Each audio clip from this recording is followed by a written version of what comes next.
present to watch her first speech. The member for Adelaide. The member for Adelaide has the call. Thank you, Mr Speaker. I move that the following address in reply to the Governor's opening speech be adopted. May it please Your Excellency. We, the members of the House of Assembly, express our thanks for the speech with which Your Excellency was pleased to open Parliament. We assure Your Excellency that we will give our best attention to the matters placed before us.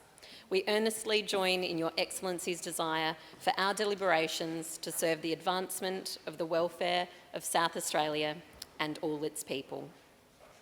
I would like to acknowledge that the land we meet on today is the land of the Kaurna people and pay our respects to elders past, present and emerging. I am proud to be part of a Malinauskas Labor government that will deliver a state-based voice, treaty, truth for Aboriginal people, led by our Minister for Aboriginal Affairs, Kyan Ma. My connection with my community began more than 22 years ago, and it started with a bottle green door on Hutt Street. That door, hidden among the cafes, small businesses and historic buildings on Hutt Street's leafy green boulevard, is a door to my past and why I value the things that I do. The door led to an apartment. It was support accommodation organised by a social worker from the Royal Adelaide Hospital. It was to become a home away from home for my family during the most difficult time of our lives. But for us, home was Naracoorte in the state's southeast, a town known for its farming and its fossils, where I was raised by my mum, Penny, and stepdad, Patrick. Patrick worked at the local men's clothing store, Herd Brothers, in the town's main street. Everybody loved Patrick. He was a gentleman with a wicked sense of humour. He was incredibly smart, even though he did barrack for the Bombers. He was a self-taught French cook and dreamed of opening his own restaurant with Mum, herself a fantastic baker. My mum, Penny, worked at the Longridge Retirement Village, first as an aged care worker and then as a lifestyle coordinator. Her role was to interview the aged care residents, find out about their interests, their hobbies, and ensure their lives were enriched by social experiences, connection, and joy. It was the perfect role for someone of Mum's empathy, genuine interest in people, and her ability to make everyone feel like they matter. It's where I would spend hours after school and during the school holidays playing the piano for residents or just sitting with them and listening to their life stories. It was the greatest privilege, and it was while sitting with those residents that I began to consider a career in journalism. Our family home was on Naracoorte Creek, where my brothers and I would kick the footy and climb the gum trees. We'd come home to Van Morrison or Billy Bragg playing on the CD player. Patrick was always in the kitchen, standing with his blue and white striped apron on, underneath his saucepans and frying pans that hung above the kitchen bench. One of Mum's cakes or puddings would be baking in the oven. We were a dessert every night kind of family. On Friday nights, my dad Robin, yes, that's Robin Hood, would pick us up for pipe band practice at the local Catholic church. Together, the Hoods made up about a third of the Naracoorte Highland Pipe Band. My grandfather Lindsay, my dad and oldest brother Ben all played the bagpipes. My brother Toby played the snare drum and I played the tenor drum. From the age of 7, I played in the band at Anzac Day marches across the Limestone Coast, in Christmas pageants and country shows. Our Scottish heritage is important to us, and I wore our Wallace tartan with pride. I never did make the Edinburgh tattoo though, although I did come second in the state pipe band championships held at Adelaide High. I should probably mention there was only myself and one other drummer in the category. After pipe band practice, my brothers and I would spend weekends on my father's farm at Bullagoon. Robin Hood, like his namesake, would give you the clothes off his back or his very last dollar. From him, I learnt the importance of helping a neighbour, a mate, or a stranger. One of my favourite memories was spending time in the Mary Seymour Conservation Park at Bullagoon with my brothers and my nana Bobby. It was the best of nature playgrounds. We'd also spend hours climbing the beautiful old mulberry tree on our farm. We'd eat all the berries and climb down covered head to toe in purple mulberry stains. We loved that tree, so much so that Dad's farm was named after it. and that beautiful old tree still stands to this day on Mulberry Farm at Bullagoon. My grandparents, Lindsay and Bobby Hood, and Lavington and Lois Fisher, were all farmers and instilled in us the value of hard work, of rolling up your sleeves and just getting it done. While my grandparents' work ethic, love of community and giving back were identical, their politics was not. The Hoods were conservative Liberal farmers, while the Fishers were Labor voters. Lavington Fisher, my pa, lived to almost 103, and something he told me always stuck with me. He said, "Lucy, I don't just vote to make my own life better, I vote to make other people's lives better." One of the greatest days of my childhood was when my baby brother, Liam Patrick, was born. He was the perfect baby, and to this day, even though he's now a school teacher and approaching 30, I still call him Bub. He is his own person, but I love how similar he is to his dad, Patrick. My three brothers and I grew up with home-cooked food, music, sport, freedom to explore, community, and fresh country air. Money was always tight, but we were wealthy in all the important ways. But life was to change one Monday night when our family doctor knocked on the door while we were sitting on the couch watching TV. It wasn't the type of news a doctor could deliver over the phone. He'd come to tell us that Patrick had cancer. And that is when my connection with the Adelaide community first began and leads me back to that bottle green door on Hutt Street. We made the decision to seek support accommodation so we could be close to Patrick during his various rounds of treatment. My mum and I would take turns pushing Liam in his stroller down Hutt Street to the Royal Adelaide Hospital to spend the day with Patrick before walking back to Hutt Street in the evening. I'm thankful that we were able to move into this iconic main street. I never knew as a country kid that you could find little pockets of community, little villages in the middle of the CBD. And it was a great comfort to Mum and I. And I believe the inclusivity of Hutt Street, a place where everyone is welcome, remains its strength today. I was around 14 years old, but when you spend hours, days and weeks on Ward D6, the cancer ward at the old Royal Adelaide Hospital, you grow up pretty quickly. You see a lot. How the human spirit can be pushed beyond anything you imagined was possible. How you can still laugh, even on the darkest of days. How tirelessly our doctors, nurses, allied health workers and hospital staff work. As a public patient, Patrick shared a room with about 4 other patients. When the doctors told us there was nothing else that they could do, and it was time to take Patrick home to say our goodbyes, the only thing that separated the other patients and their families from our grief was a thin hospital curtain. It's why I was so incredibly proud when Labor built a new Royal Adelaide Hospital, one where every patient has the dignity of their own room, to have treatment, to recover, to hope, and in some cases, like my family, to grieve. Because the Labor Party is a party of dignity. We believe in the dignity of work, the dignity of a roof over your head, the dignity of a good education, the choice to die with dignity. And on 25th of October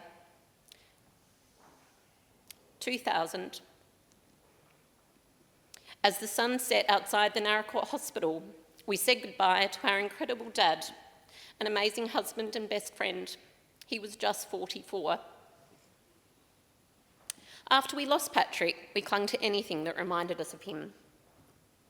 It's why I loved our family's letterbox, because Patrick had made it himself. It was in the shape of a little blue house with a dark blue roof to match the colour of the roof on our family home. The summer after we lost Patrick, condolence cards were slowly being replaced by bills, and we were struggling.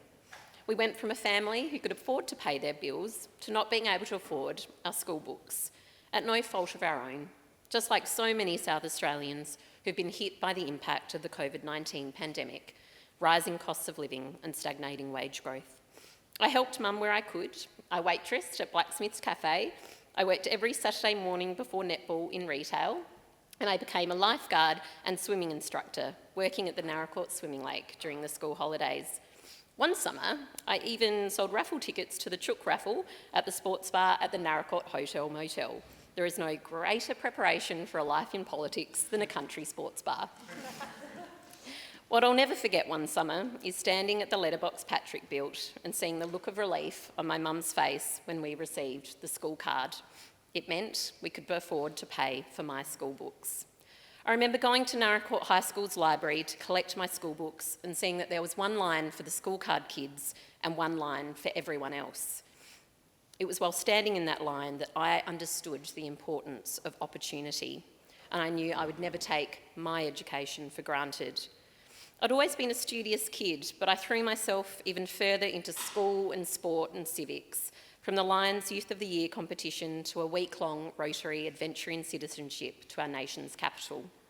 A few years later, while standing at that same letterbox Patrick built, I opened my Year 12 results and found out I'd be the first in my family to go to university.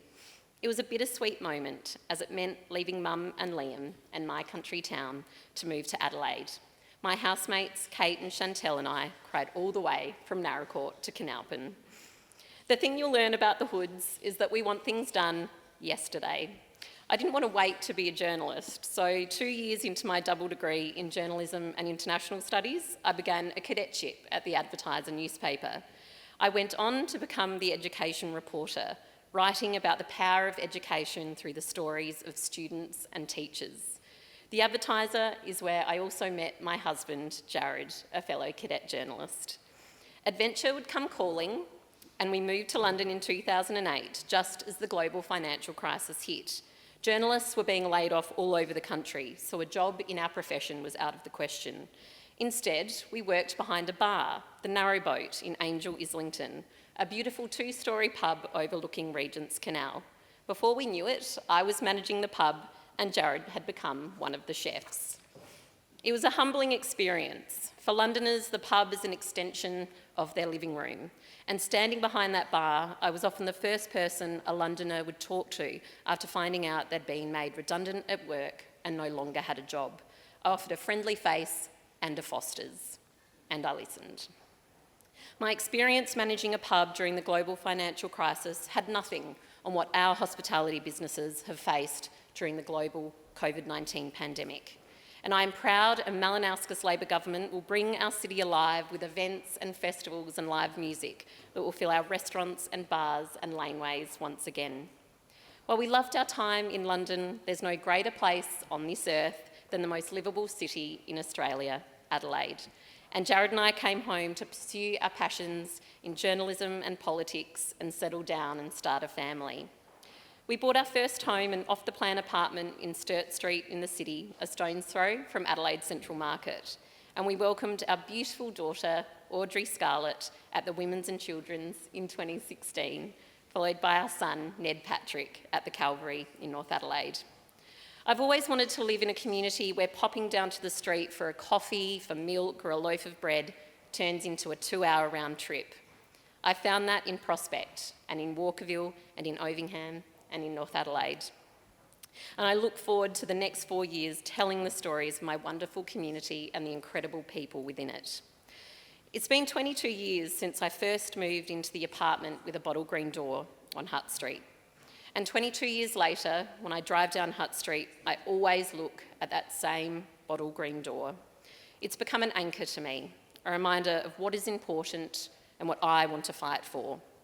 Because it is these life moments that have determined the policies I fought for and Labor fought for at this election. My family knows the importance of a strong healthcare system. It's why I stood on the side of the road, week in, week out, holding a hand-painted sign that said hospitals and AMBOs over a basketball stadium. And it's why I'm so proud that a Malinowskis Labor government scrapped the stadium and will invest every single dollar in our health system instead. As a country kid, community is in your DNA.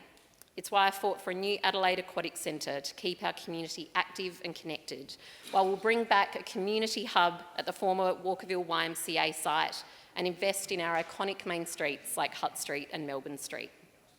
As a school card kid, I believe every child deserves access to a good education. It's why I'm proud to be part of a party that is investing in the early years, building 5 new trade schools and delivering the very best teachers. My days proudly wearing the Wallace tartan in the Naracoorte Highland Pipe Band and climbing the mulberry tree on Mulberry Farm instilled in me the importance of heritage. It's why I am proud a Malinauskas Labor government fought against the previous government's rezoning of Pinkie Flat, Elder Park and the river itself, and will restore full protection to Helen Mayo Park and return the National Trust to Ayers House. As a parent of 2 young children, their future and the future of my grandchildren will be dependent on the health of our planet. It's why I'm proud a Malinauskas Labor government acknowledges the climate emergency and will take action on climate change by establishing a green hydrogen industry. Never underestimate the power of what Labor governments can do. The policies, the infrastructure we build, the decisions we make can have such a profound impact on everyday families like mine. Because I am the proud product of Labor governments. A public school kid who, with the support of the school card, became the first in her family to go to university. I'm a mum of a baby girl born under the incredible care of staff at the Women's and Children's Public Hospital. As a first homeowner, I would never have been able to buy my first home without the policies of the former Labor government. I also wouldn't be standing here today without the support of so many people. First, thank you to my beautiful community for putting their faith in me. I know that by voting for me, many voted Labor for the first time in their lives, and I'll work tirelessly to prove myself as their local member. To my all-female Adelaide Hoods campaign team, led by the formidable, the Honourable Emily Burke, MLC. I'll never be able to find the words to express how I feel about my tireless campaign manager, mainly because they'd be unparliamentary. She is our queen, our Wonder Woman, our Energizer Bunny. They didn't have time to break the mould when they made Emily because she'd already broken it herself in the rush to start the next campaign or idea. In all seriousness, in the entire 2 years of campaigning with Emily by my side, we never had a cross word. She is my lifelong friend and the most remarkable, hard-working woman I've ever met. To my volunteer coordinator, Ella Shaw, along with Lydia Heath and May Harrington, the talent you possess at such a young age is mind-blowing. Emily and I are like proud mother hens clucking around you. We cannot wait to be knocking on doors and wobble boarding for you one day. You are 3 rising stars of our movement. Thank you also to Daisy Miller, who took a leap of faith from restaurateur to political advisor, from the frying pan into the fire, some might say. But like a flambe, she has shone and she's a bright spark within our movement. Thank you to our fellow Thursday morning wobble boarders, Joel Wemmer and Baz Sherwell, for their support and friendship. I want to thank all of the Adelaide Hood's incredible volunteers, in particular those that spent hours every weekend knocking on doors and letterboxing. In particular, Jordan Mumford, Dante McDonald, Toby and Lachlan Priest, Leah Shamsharan, Lucas Fragnito, Bridget Price Books, the amazing Shaw family, especially Sandy Shaw, and my parliamentary colleagues, Lee Odenwalder, Nick Champion and Nat Cook. To the many, many young Labor volunteers who week in, week out, spent their evenings and weekends letterboxing, making phone calls and folding letters. They did this without the expectation of acknowledgement or reward. They do it because they believe in a cause greater than themselves. Thank you so much. None of this would have been possible without you. To our leader, the Premier Peter Malinauskas, a person of intellect, work ethic and empathy for all South Australians, I think your greatest attribute is that you listen intently and genuinely care. From the baggage handler at the airport to the teacher in the classroom, the orderly in the hospital, or the brickie on the work site. You are a once-in-a-generation leader, and I'm so proud to be part of the government you lead. You're also the hardest working man I know, and on those long and sometimes lonely days knocking on doors these past 2 years, it was your voice ringing in my ear, like Game of Thrones. One more door. Thank you for the trust you have placed in me. I'm proud to be a member of a strong union movement that fights for our frontline workers in retail stores across our state. I want to thank SDA Secretary Josh Peake for his unwavering support and for putting his faith in me, along with Tom Carrick-Smith and Jennifer Allison and the rest of the SDA team for your friendship and support and for the important work that you do. Thank you also to the TWU team led by Ian Smith. To my extended Labor family, Nympha and Don Farrell, Sonia and Dan Romeo, John Bistrovich, Rick Morris, Stephen and Antonia Mulligan, Andrea Michaels, Chris Picton and Connie Blafari, Nick and Fiona Champion, Marielle Smith, Adam and Alice Todd, Amanda Rishworth, Reggie Martin and Shannon Sampson, Michael and Victoria Brown, Mark Butler and Daniela Retorto, our secretary, Eamon Burke, and the Burke girls, Little Lucy, Maddie and Annabelle, Peter Gatenbeek, Pam Perry, James Agnes and Min Tam, and Peter Chataway, along with the Adelaide sub-branch. To my mentor, Tom Koutsantonis, whose unwavering belief in me is one of the reasons I stand here today. Tom has taught me the importance of loyalty and backing yourself in. Working with you, Tom, to help deliver 3 budgets has been the highlight of my career. I'm proud of what we achieved in our years in Treasury, from undertaking significant tax reform, increasing the threshold on the school card, and investing in our public schools, and with Emily establishing community infrastructure program, Fund My Neighbourhood. To my other boss, who I still call boss to this day, Patrick Conlon, one of the smartest and funniest people you'll ever meet, thank you for yours and Tanya's friendship, your wisdom, support, and for making the best salt and pepper squid in Australia. To the former members for Adelaide, Jane Lomax-Smith and Kate Ellis, who are both here in the gallery today, thank you so much for your guidance and support. Thank you to Premiers Mike Gran and Jay Weatherall. Also in the gallery is my adopted uncle and auntie, Roger and Rosie Curry, who are such dear friends, along with all my Meals on Wheels volunteers and beautiful clients. Thank you. Thanks to my dearest friends Simon and Ben Reid, Blair Boyer and Kath Kleinitz, Chris Burford and Lucy Wozniak, Emma Schwartz, Sylvia Rappo, Cresta O'Hanlon, Nikki Smart, Naomi and Damon Barrett, Phil, Sam and William Catley, and the Saturday morning coffee crew at Chibo Prospect. To my other brother, Matthew Clemo, to Satu Teppo, Ryan Liddell, Alicia Janae, and my beautiful best friend Jess, we are the family we choose for ourselves, and I love you so much. I'm so grateful to my mum and father-in-law, Jackie and Mike Pilkington, my sisters, Rhiannon, Tegan and Gemma, along with my brother-in-law, Michael Case, and my adorable nephew, Rory. It takes a village, and I'm so grateful they are mine. To my best mate, my brother, Ben Hood, and sister-in-law, Elle. They're unfortunately in isolation back in Mount Gambier and couldn't be here today. Some might say Ben would do anything to avoid sitting on the Labor side of the House today. It's no secret that Ben and I come from different sides of politics, but we remain best friends. I often joke he stole all the good genes and left my brother and I to fight it out for the rest. He is annoyingly good at everything he does, except for which political party to run for. Ben has been our family's rock through the rockiest of times. We'd be lost without him. To Ben, Elle, and my nieces and nephew, Neve, Piper and Arlo, I love you and I wish you were here. To my 2 other best mates, my brothers Toby and Liam, Bub, who are here in the gallery today. I'm so proud of you both. Toby works in Western Australia in the mines, and Liam is a maths teacher at Scotch College. You're such incredibly hard workers and brilliant at what you do. You're the most supportive brothers, and I'm so lucky to be your sister. To my beautiful mum and stepdad Alan, who join me in the gallery today.